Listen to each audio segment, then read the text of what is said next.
Du théâtre, des voix, des parcours fous. Speed Radio tend le micro à ceux qui font Avignon.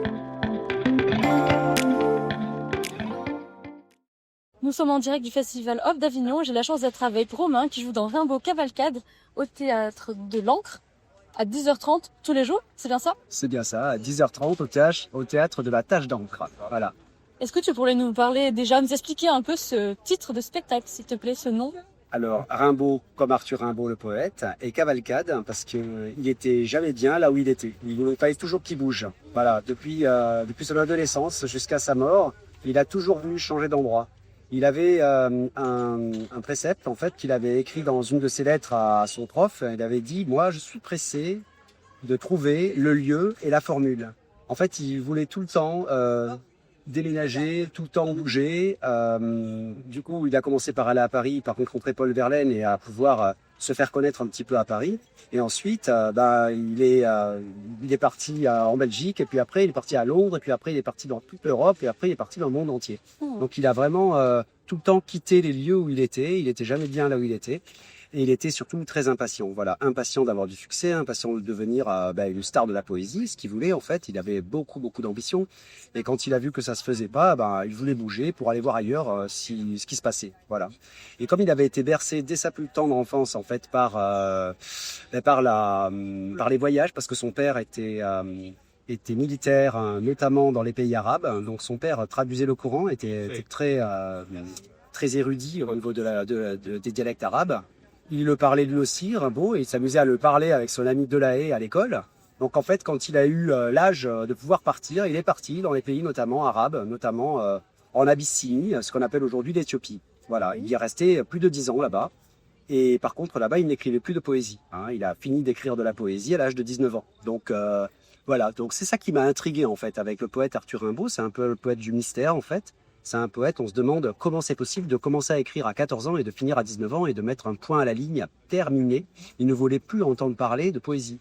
Alors je me suis dit, je vais faire un spectacle là-dessus parce que j'ai envie de pouvoir partager l'amour que j'ai de la poésie et de pouvoir le partager aussi avec des gens qui se sentent hermétiques à la poésie, qui se disent moi la poésie c'est pas pour moi, c'est un truc d'intello.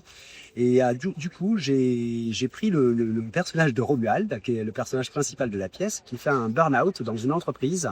Il est graphiste pour une marque de yaourt. Et un jour, il claque la porte de son entreprise en disant « Je vais acheter un cheval et m'en aller ». Et en fait, sa collègue Christelle, qui connaît bien Arthur Rimbaud, lui apprend que Rimbaud avait écrit cette phrase dans une lettre à sa mère en 1881. Donc elle lui laisse des œuvres complètes, et quand il les ouvre, lui qui se croyait complètement hermétique à la poésie, c'est justement ça qui m'a intéressé, c'est le point de vue de ce personnage, il va ouvrir les œuvres complètes et en fait ça va lui faire quelque chose vraiment. Il va se dire que cette poésie, elle s'adresse pas à son intellectuel, elle s'adresse plutôt à ses sens. Ça lui donne des sensations, des couleurs, des odeurs, des choses qui sont au-delà du cerveau, voilà, qui s'adressent même au port de la peau. Et du coup, il va partir, non pas à cheval, mais à vélo, sur les traces du poète. Et c'est comme ça que je fais un voyage, en fait, un voyage parsemé de poèmes, où je vais petit à petit aller dans les lieux où Rimbaud est passé. Et donc, est-ce qu'il y a vraiment eu ce voyage en vélo? Oui, tout à fait. J'ai vraiment fait ce voyage à vélo pour éprouver un petit peu quels étaient les endroits où Rimbaud était passé. Et du coup, c'est comme ça que je me suis rendu compte que je voulais faire un chemin où je voulais savoir pourquoi Rimbaud avait écrit à tel endroit et pourquoi Rimbaud avait besoin de bouger pour pouvoir écrire. Donc lui, il bougeait à pied, il n'était pas à vélo. Mais il était capable aussi de bouger à cheval, en train, en fraudant le train notamment, c'est ce que je raconte. Donc il a commencé par fuguer de chez sa mère, et puis après, c'était des cavalcades perpétuelles. Donc le mot cavalcade, c'est ça, c'est toujours être en fuite, toujours être en train de partir quelque part, à cheval, en voiture, enfin là c'était plutôt en train et à pied, voilà.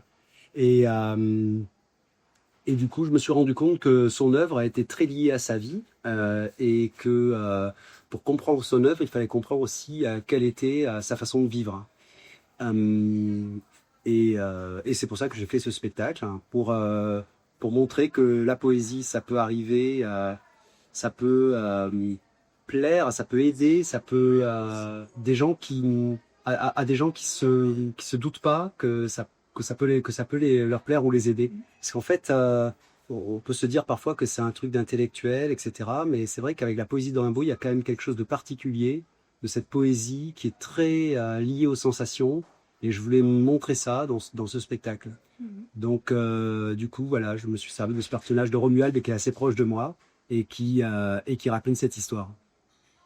Ok, très bien. Et d'ailleurs, ce voyage en vélo, tu l'as fait avec le t-shirt que tu portes actuellement. Un t-shirt dédié au vélo, pense. Non, mais en fait, je voulais, pour aller tracter dans les rues d'Avignon, être dans une tenue de cycliste. Et puis je me suis rendu compte qu'en fait j'avais trop chaud, donc là j'ai gardé que le haut. J'ai un haut de cycliste en effet avec écrit Rimbaud Cavalcade. Oui, parce que c'est avant tout un voyage à vélo. Je trouve qu'aujourd'hui, trouver la liberté de voyager. Enfin, moi, j'aspire à faire des voyages à vélo parce que je trouve que c'est une façon de voyager qui est complètement déconnectée des autres transports. Par exemple, l'avion, le train, c'est encore mieux parce que on éprouve le voyage physiquement, en fait. Et je trouve que la poésie, en fait, elle s'éprouve aussi physiquement. Et en fait, c'est ce que je fais un peu sur scène, en fait. Je trouve que les déplacements, le fait de déclamer de la poésie, même si ça paraît anti-théâtral et je sais pas comment, antinaturel, quoi.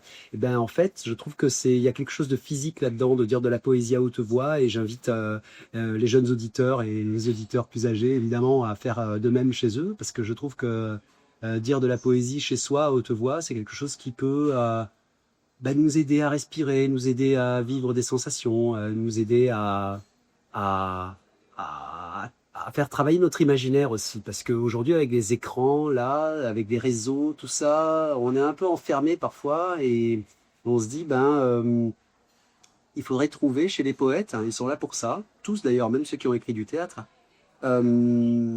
grâce aux belles lettres, aux beaux mots, on peut trouver des moments précieux à notre existence, en fait, partagés ou pas d'ailleurs, hein, voilà.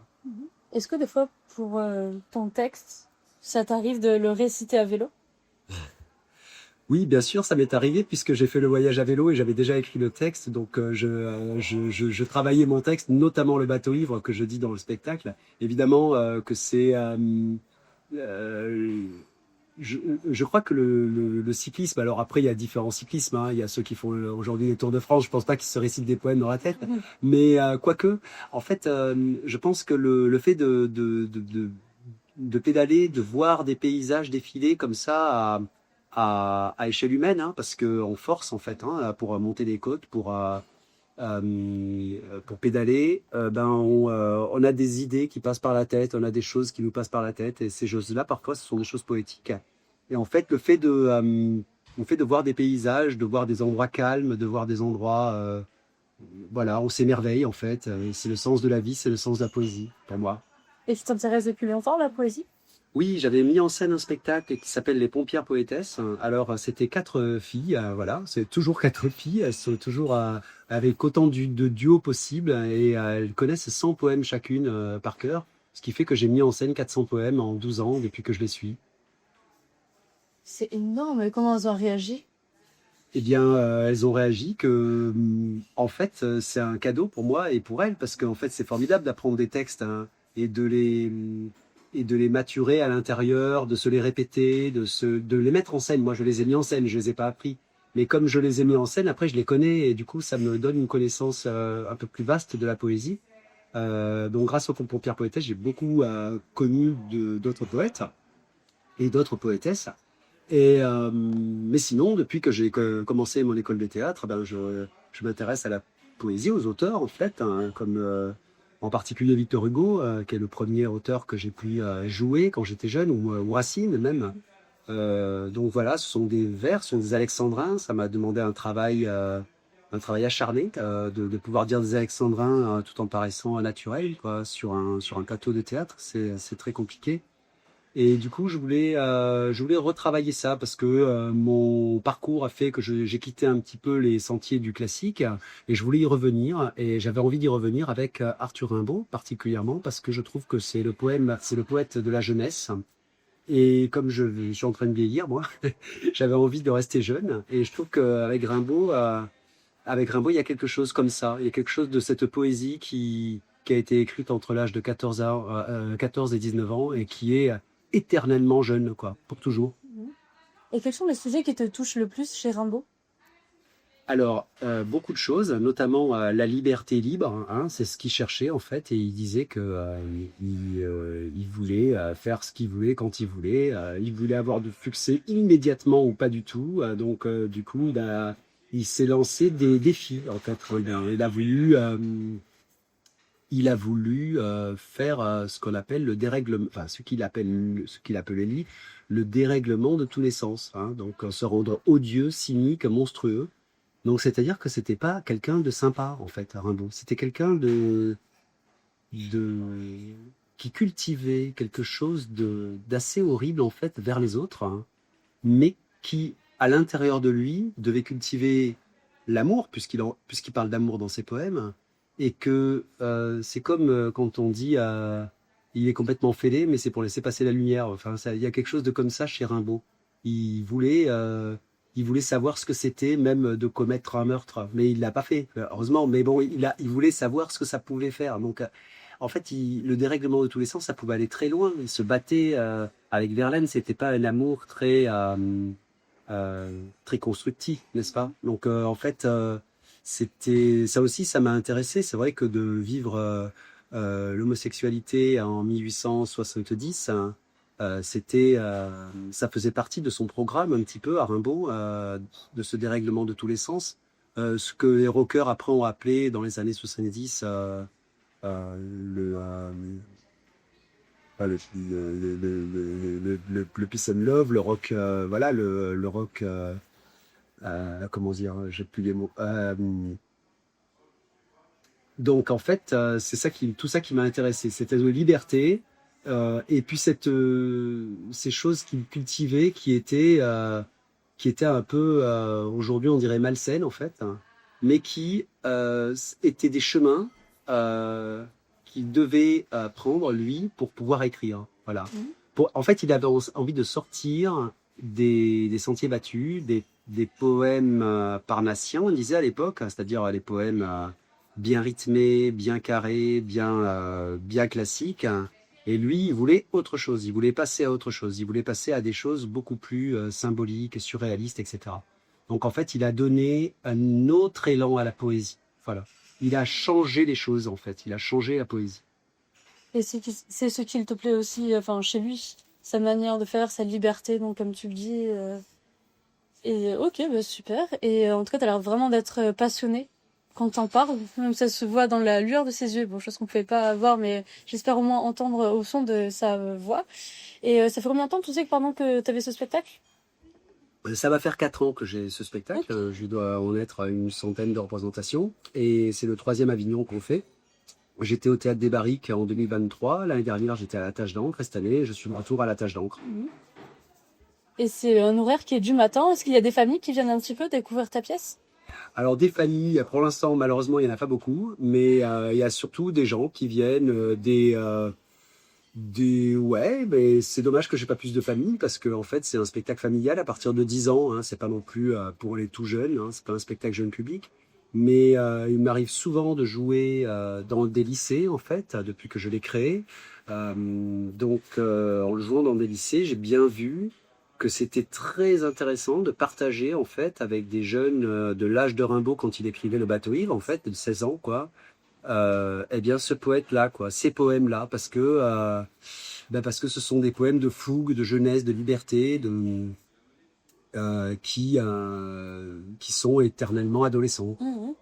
C'est bien, ça peut permettre aussi comme ça aux plus jeunes de découvrir Rimbaud d'abord au théâtre et ensuite de se consacrer donc à ses poésies, parce que des fois à 10 ans on n'a pas forcément envie de lire ça. Donc est-ce qu'il y a déjà des enfants qui sont venus te voir en disant bah merci, ça m'a servi, ou pas encore, peut-être bientôt? Tout à fait, puisque c'est au programme du bac français depuis 3 ans et c'est encore au bac français l'année prochaine. Donc oui, il y a plein de jeunes qui sont venus me voir en me disant que ça les avait aidés. Mhm. Je suis même passé dans un lycée parisien où il y a une jeune fille qui est revenue ici à la Tâche d'encre avec ses grands-parents. Donc en fait, oui, il y a des familles quand même qui viennent me voir. Voilà, en fait, je vais en revenir un peu peut-être au thème du spectacle parce que j'ai développé plus sur Rimbaud que sur l'histoire que je raconte en fait, hein. L'histoire que je raconte, c'est Romuald qui fait un burn-out dans une entreprise. Il claque la porte en disant je vais acheter un cheval et m'en aller. Et quand Christelle, sa super collègue qui connaît bien Rimbaud, lui apprend que Rimbaud a écrit cette phrase dans une lettre à sa mère en 1881, eh bien en fait, lui qui se croyait hermétique à la poésie va plonger dans l'œuvre du poète et il va partir non pas à cheval mais à vélo sur les routes. Et en fait, cet état de départ est très important parce qu'en fait, je veux montrer par là que la poésie ne s'adresse pas nécessairement aux gens qui ont l'habitude d'en lire ou d'en réciter ou d'en écrire. C'est la poésie, ça s'adresse vraiment à tout le monde et ça peut aider tout le monde. Donc en fait, Romuald part et pour moi c'est un précepte,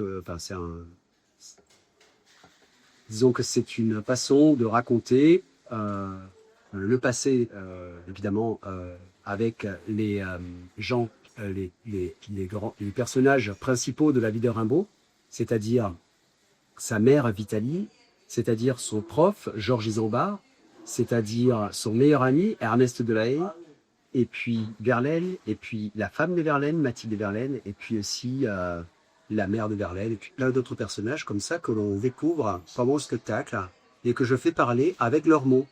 Donc en fait, c'est une double enquête. Il y a l'enquête de Romuald, mais il y a l'enquête aussi de moi, Romain, en tant qu'auteur et co-auteur avec Nicolas Vallée, qui est le metteur en scène aussi du spectacle. Et donc on a cherché à rendre réel, enfin l'enquête que l'on a menée, quoi. Mhm. Donc on la propose sur scène, quoi. C'est-à-dire que je fais parler les personnages avec leurs écrits, quoi. Donc on a parfois l'impression d'un docu-fiction, quoi, dans la pièce. Et Romuald, j'en reviens au personnage principal, lui, il continue sa route, il continue de chercher, et il rencontre même une personne qui est aujourd'hui toujours en vie, en fait, qui est un proche de Rimbaud, et il s'appelle Bernard Collin, c'est celui qui tient le cimetière de Charleville-Mézières. Et Bernard Collin, il a une boîte aux lettres là-bas, enfin, pas lui qui a la boîte aux lettres, c'est au cimetière de Charleville, là où il y a Rimbaud qui est enterré. Il y a une boîte aux lettres dédiée à Rimbaud. Et en fait, Bernard Collin me racontait comment il recevait du courrier encore aujourd'hui pour Rimbaud, etc. Et ça, je le fais dans le spectacle forcément. Et je voudrais aussi parler de Carlos Bernardo qui a signé les musiques et les sons du spectacle qui sont très importants parce que ils accompagnent les poésies, les déplacements de Romuald et les poésies de Rimbaud. Donc voilà. Donc ça a été une création très importante à niveau musical. Mhm. Et t'as gardé cette même équipe déjà depuis le début ou elle a été amenée à évoluer en fonction des années ou... Non, la création s'est faite avec ces personnes-là, c'est-à-dire Nicolas Vallée à la coécriture et à la mise en scène, et Carlos Bernardo à la musique, et moi sur scène, ça n'a pas changé. Mhm. Ok, très bien. Donc, t'es resté fidèle, on va dire, à l'équipe initiale. Et c'est fantastique de pouvoir être bien entouré également. D'ailleurs, désolé si vous entendez de la musique aux alentours. Nous sommes dans l'ambiance d'Avignon. Est-ce que tu pourrais, du coup, nous donner 3 arguments pour nous donner envie d'aller voir encore plus cette pièce, bien que tu nous aies déjà convaincus? Les 3 arguments supplémentaires ou... Alors, je réfléchis tout haut. J'ai envie de dire que la poésie, je montre comment la poésie peut être la clé de l'amour. C'est-à-dire, elle peut ouvrir des portes, en fait, dans la vie, et notamment les portes principales de l'âme humaine, c'est-à-dire l'amour. Voilà, ça c'est la première chose, pour moi la plus importante. La deuxième, et la clé de l'amour, c'est pas de moi, c'est de Rimbaud, voilà.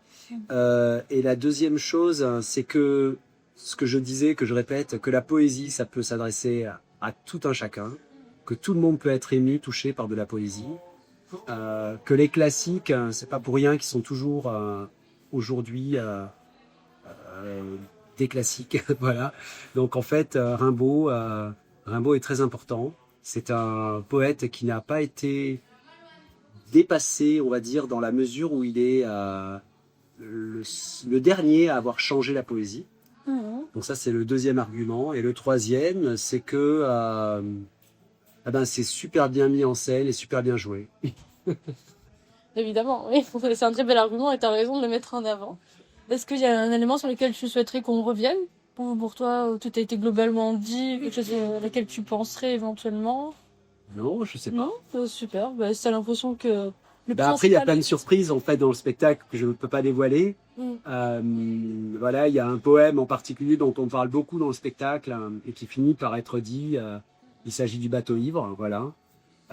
C'est un poème très important parce que Rimbaud, il l'a écrit pour se faire connaître à Paris. Il est monté à Paris avec ce poème dans son sac. Et quand il l'a lu là-bas devant les Parnassiens, devant les poètes et les gens de la littérature parisienne, ils étaient tous sidérés. Voilà. Donc en fait, ce poème, je le mets un petit peu en avant. Mais il y a d'autres périodes, notamment une saison en enfer, notamment les Illuminations, notamment les Cahiers de Douai, qui sont des recueils que j'évoque dans le spectacle. Oui, super. En tout cas, que vous soyez passionné par la poésie ou juste curieux de découvrir l'interprétation de Romain, n'hésitez pas à aller voir donc son spectacle qui est Rimbaud Cavalcade au théâtre La Tache d'encre tous les jours à 10h30. Super, bah merci beaucoup. Super, venez nombreux. À bientôt. Au plaisir. Cet été, vivez le Festival d'Avignon avec Théâtre et Spectacle de Paris. Le magazine incontournable pour ne rien manquer de cette folle aventure théâtrale. Sélection de spectacles éclectiques, reportages exclusifs, interviews, coups de cœur. Des pièces qui font rire, vibrer, réfléchir et surtout rêver. Un numéro spécial disponible tout au long du festival pour vous guider au cœur de la plus belle scène vivante du monde. Et à la rentrée, on prolonge le plaisir avec une sélection parisienne pleine de surprises. Retrouvez Théâtre et Spectacle de Paris dans vos théâtres préférés et laissez-vous porter par la magie du spectacle vivant.